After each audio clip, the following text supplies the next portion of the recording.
Have you ever read the Bible and wondered, what in the world did I just read? You are not alone. So today we're going to deep dive into a in-depth Bible study method that is simple but visual, and it's going to help you to better understand the Word of God. If this is your first time here, welcome. If you're a returning subscriber, welcome back. You know I love you. My name is Shelby. I'm the owner of Dear Bold Believer, where our heart is to serve busy Christian women like you to live a life of bold faith. We pray that we will grow together. So without further ado, let's hop right into this week's video.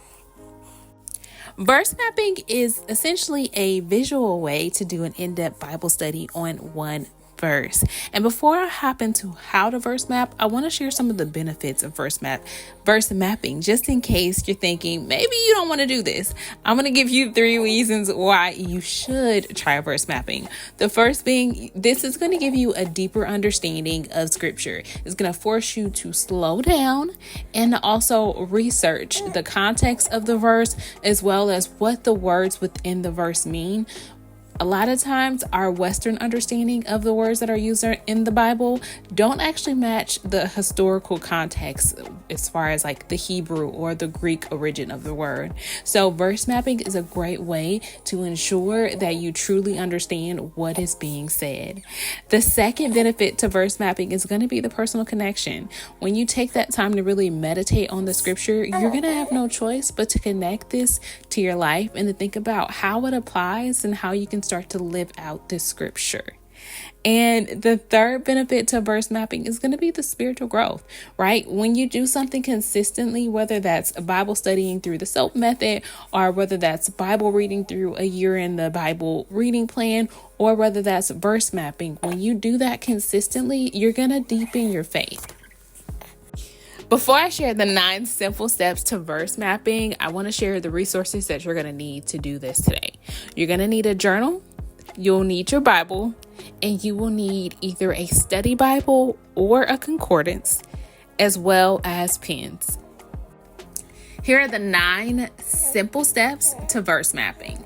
Step 1 is to choose a verse. And I know it's going to be tempting to choose more than one verse, but it's so important that you stick to one verse, because anything more than that can get quickly overwhelming. Step 2 is going to be to read that verse that you selected in 2 to 3 different translations. Some of my favorite translations to read are the ESV translation, the Amplified translation, Voice, the Message translation, and I also do like to use the NIV and the NLT from time to time, just in case you needed some ideas on translations to look at. Step 3 is going to be to identify the keywords. Now, you can do this by simply choosing the words that stick out to you when you read the verse, or you can also look at any words that are repeated within the verse, or just any words that you have questions about or you think you could benefit from digging into the definition and getting to know a little bit more about that word. Step 4 is going to be to define, which I kind of alluded to with step 3.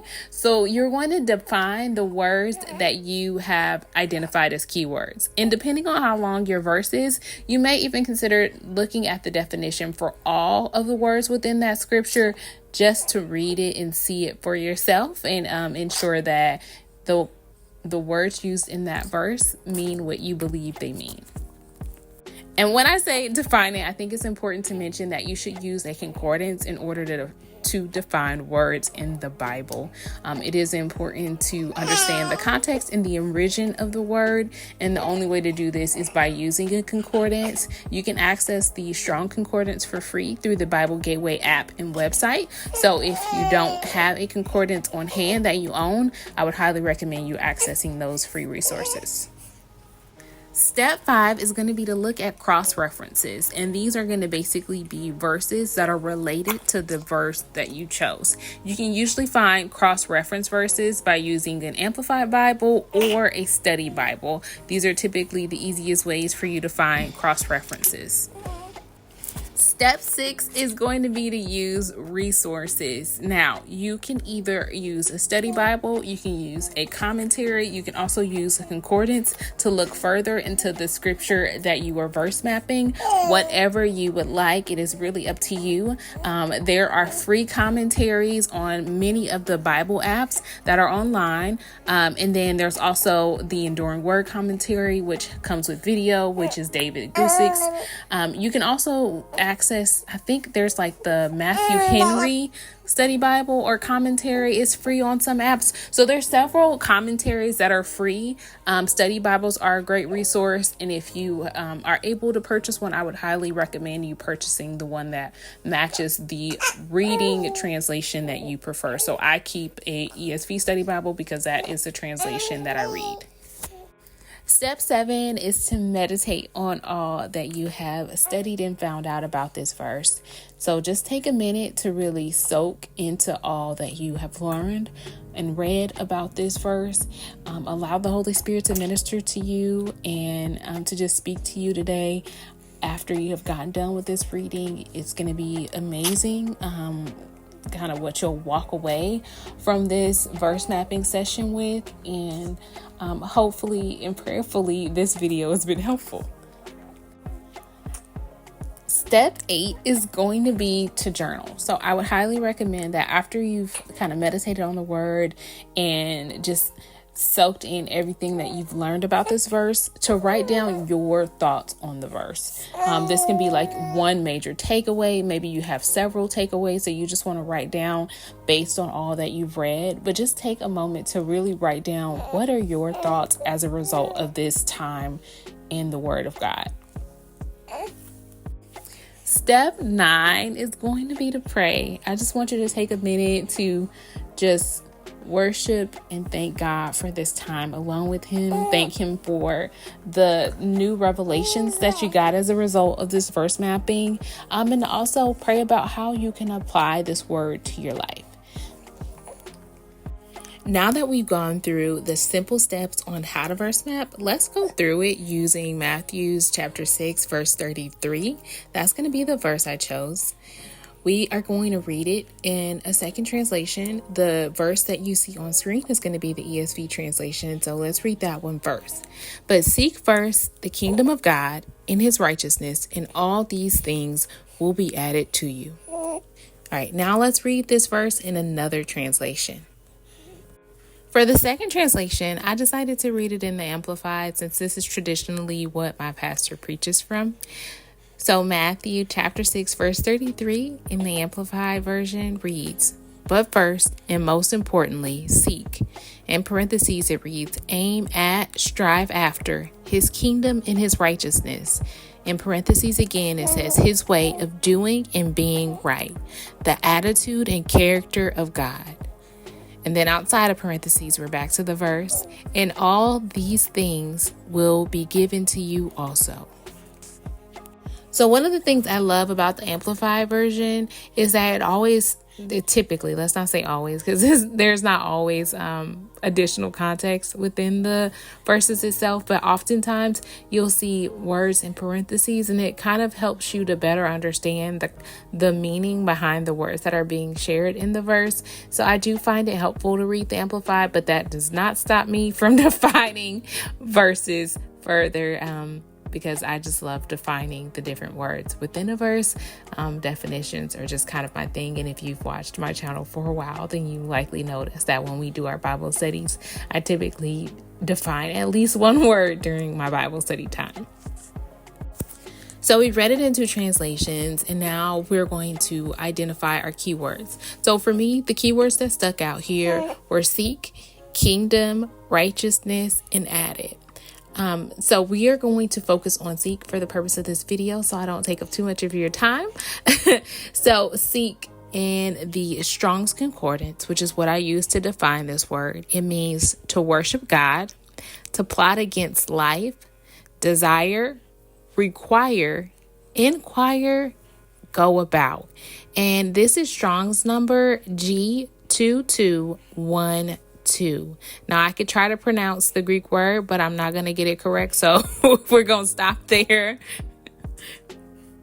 Now, I will say this is kind of a bonus tip, but one of the things that I like to do when I define a word within a verse is to go ahead and begin to swap that word out with the words from the definition. So that sounded really wordy, but let me give you an example. So for example, desire was one of the words used to define seek. So I would go back and reread the verse, and instead of saying seek, I would put desire there so that I could get a better understanding of the verse. So in this example, with the ESV translation being the translation that we were originally writing this verse in, but desire first the kingdom of God and his righteousness, and all these things will be added to you.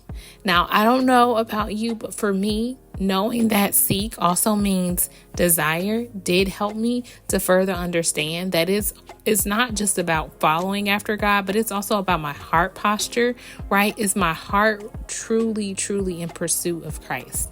So I did love taking the time to define those additional words, and it did really help me to better understand the verse. And that's one of the things that I really like about verse mapping. Even if I don't do the visual representation, I find that I do regularly do these steps as I just do my regular Bible study time. But I think this is a great starting place for you to get in the habit to begin to go through these steps whenever you're studying the Word of God. Step 5 would be cross-reference. So I had 4 cross-references for this scripture, and I got it from my ESV study Bible. Now, one of the things that I was not too excited about with this was the fact that my study Bible didn't provide a lot of context about these cross references. So it didn't provide additional notes that were very specific to verse 33 in chapter 6. So that was a bit disappointing for me personally. And then one of the things I would also just note is when you see my notes here, I do use my verse mapping sheet differently now. But one of the things that I would say is I would not use so much of your paper or time writing down cross references. I think you should always leave at least one space for you to really journal and write your major takeaways. Like, what is it that you took away from this time during verse mapping? And that's one of the things that I didn't do here, but I want to make sure that I mention that. I mean, I already told you that you should journal out your thoughts, but I didn't mention that, hey, you could do that on your actual verse mapping sheet of paper if you have space. So we technically used our resources and done our cross references. So one of the cross references that I can just kind of quickly share is going to be 1 Peter 3:9. And it says, "Do not repay evil for evil or reviling for reviling, but on the contrary, bless. For to this you were called, that you may obtain a blessing." And so although my study Bible doesn't provide a ton of context, what I took away from these cross references is that these are really great examples for us to understand what it really means for us to be righteous. It's clear that these are helping us to further understand the context of this verse, even without that additional notes. Without those additional notes in the study Bible, it is clear that these are examples in further understanding of what righteousness means as a believer. I think there are way more examples than this, but hey, it is a starting place. I hope that this video was helpful in you learning how to verse map. I definitely think it's something worth giving a try, even if you don't get a dedicated journal for it. I think it's something you can easily just kind of draw out by hand and look a little bit further into a verse, especially if you have like an anchor verse that, you say often or recite often and have memorized. I think it would be great to take some time to dig into it further. I don't think I mentioned this in the tips, but I would encourage you to, of course, before you take any verse out of the Bible, to make sure that you understand the context of it. So just at least read the entire chapter of the verse in which you're studying to help you further understand that scripture. And then also using our resources, like we talked about, Bible studies and commentaries can help you with getting a further understanding of what's going on within that specific scripture that you're reading.